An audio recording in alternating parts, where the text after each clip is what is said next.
বন্ধুরা, আমাদের যে 5 দিন ধরে যে হরিনাম চলে, তো এখানে খাওয়া দাওয়া হয়, 3 বেলায় খাওয়া দাওয়া হয়। তো আমি আজকে আপনাদের আমাদের রান্নার শালটা দেখাতে চাই। আর আমার মাও এসছে সবজি কাটতে, মা কাকু সবাই, পাড়ার সবাই। তো আসুন দেখি ওরা কি কি সবজি কাটছে।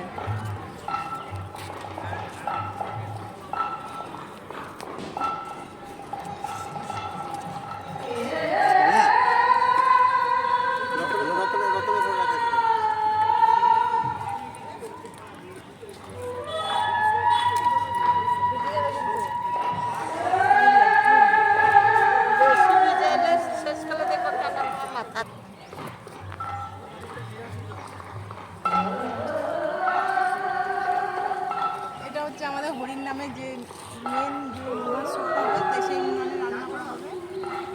কত কাঠ দেখুন আমাদের, সব দু মাস ধরে সব সংগ্রহ করেছে সব ভক্তবৃন্দরা।